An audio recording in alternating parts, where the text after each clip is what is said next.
कब बुलाना चाह रही हो तुम? जब आप कहें। मेरे ख्याल में तो कल भी ठीक है। थैंक यू ताई।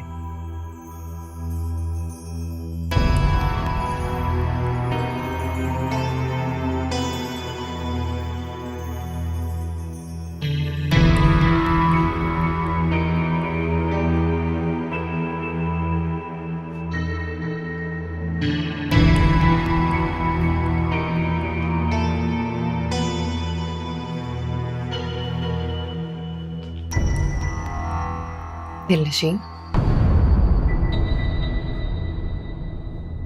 फिर क्या फैसला है तुम्हारा?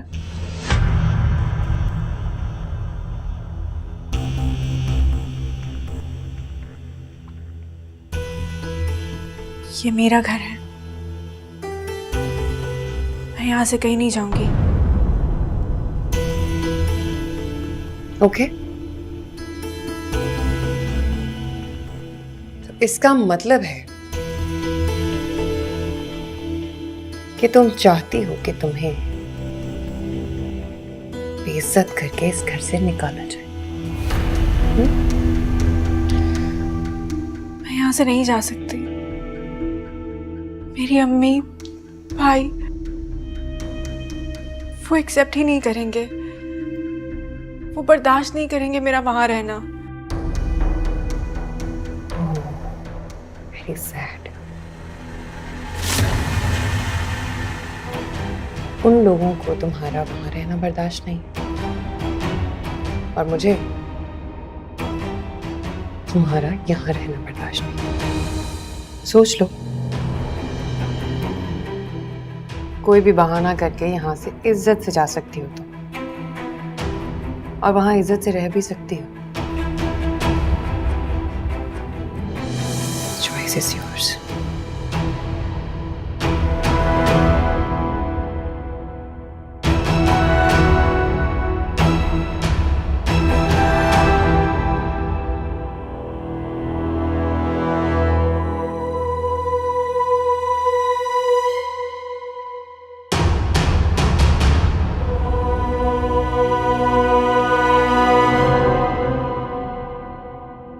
दिलनशीन का कोई फोन आया? नहीं अम्मी।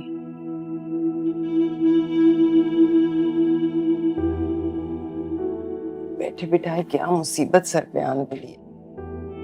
सब कुछ ठीक चल रहा था। क्या था अगर महमल ना वहां होती या फिर रिदा ही वहां ना पहुंचती।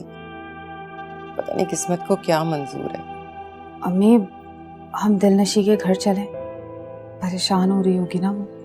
उसकी ससुराल में जाके उसके अफेयर की बातें करें, हाँ, ताकि अगर महमल कुछ ना भी बताए तो उसकी सास हमारे मुंह से सुन ले। मैं तो उसकी परेशानी की वजह से कह रही थी आपको। अच्छा, उससे कहना ज्यादा परेशान ना हो। अगर महमल हैदर को कुछ बता भी देती है ना तो वो कर जाए, बिल्कुल ना माने। ये तो आप सोच रही हैं ना अम्मी, पता नहीं वहां क्या सिचुएशन चल रही होगी। महमल वैसे काफी शातिर है, उसे डराएगी, धमकाएगी, इतनी जल्दी हैदर के सामने बात नहीं करेगी। फिर भी तुम उसे समझाओ कि वो समझदारी से काम ले। महमल अगर कोई बात कर भी देती है ना तो उसे हैंडल करे, अपनी जगह ना छोड़े। तभी कहते हैं ना, ये अफेयर बुरे होते हैं। शादी कहीं और हो जाए और फिर खामन को पता चल जाए तो औरत की दो कौड़ी की इज्जत नहीं रह जाती।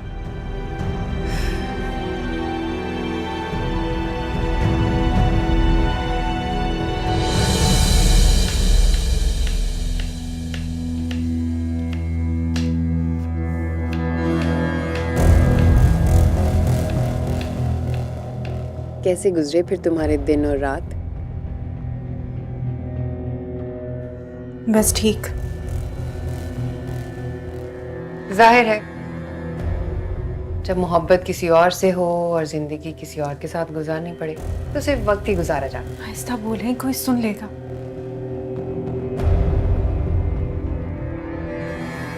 हैदर से ज्यादा हैंडसम है वो। ये मौजू बीच में कहां से आ गया? तू पहले से बीच में था। वो और बात है कि तुमने हम सब की आंखों में धूल झोंकी हुई थी। खैर छोड़ो इन बात। फिलहाल मेरा एक काम करो, हैदर को ये यकीन दिलाना है कि तुम्हें मेरे और हैदर के प्यार से कोई एतराज नहीं है, या फिर जब मैं उसके साथ होती हूँ तो कम से कम तभी हमें थोड़ी स्पेस दे दिया करो। ऐसे क्या देख रही हो? मत भूलो कि हैदर को वो लड़कियां बिल्कुल नहीं पसंद जिनके अफेयर है। मुझे ही देख लो, मरता था वो मुझ पे, लेकिन जब मेरी जिंदगी में अनसब आ गया तो मैंने जमीन आसमान नहीं कर दिया। लेकिन अभी भी मुझे कबूल करने में हैदर को मसला है। तुम्हारी तो फिर कोई हैसियत नहीं ना, समझ गई?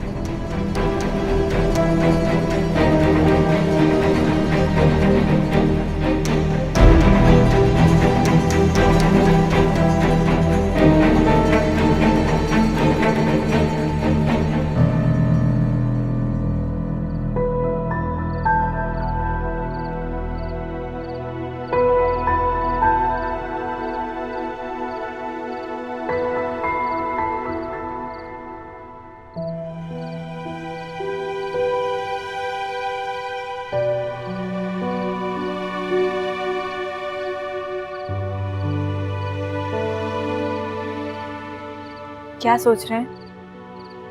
नहीं, कुछ खास नहीं। एक्चुअली सोच रहा हूँ। अच्छा सब छोड़ें, ये बताएं दिन कैसा गुजरा आपका? Quite busy.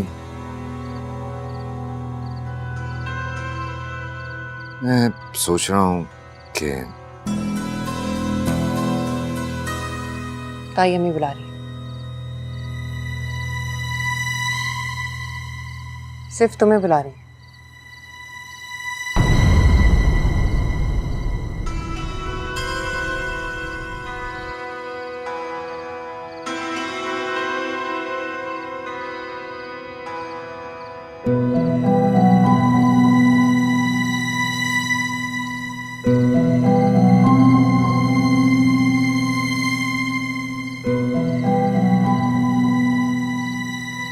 तभी तुम मेरा हाथ पकड़ने के लिए मौका तलाश किया करते।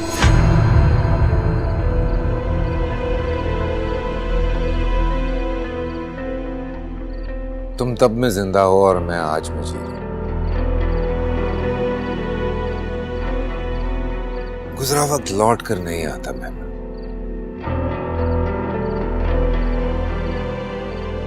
नहीं आता मान लो,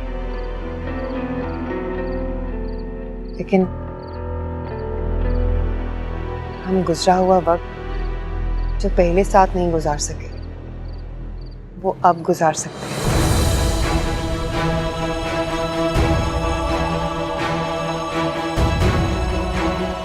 किस्मत ने हमें एक और मौका दिया है अपनी खुशी को जीने का। ऐसा तुम्हें लगता है क्योंकि तुम अनसब को खुला का नोटिस भेज चुकी हो। लेकिन एक बात बताऊं, तुम्हारे यहाँ आने से मेरी जिंदगी में कोई फर्क नहीं पड़ा। मैं शादीशुदा, दिलनशीन बीवी है मेरी, और मैं चाहता हूं कि वो अपनी जिंदगी खुशी से गुजारे। मैं शादी को अच्छी तरीके से निभाऊं। बहुत सारी ऐसी हकीकतें हैं जिनसे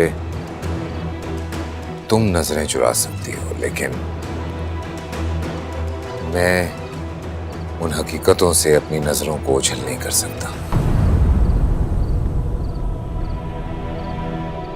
माना कि बहुत सी हकीकतें नजरों से ओझल नहीं हो सकती, लेकिन हमारा रिश्ता नजरों से ओझल हो सकता है। छुपाया जा सकता है इसे। हमारे निकाह का किसी को पता नहीं चलेगा। ऐसा मुमकिन नहीं होगा कभी ना।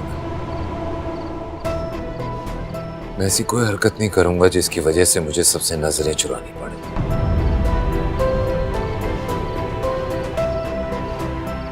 एक वक्त था जब तुम्हें पाना मेरी ख्वाहिश नहीं, मेरी जिंदगी का सवाल था,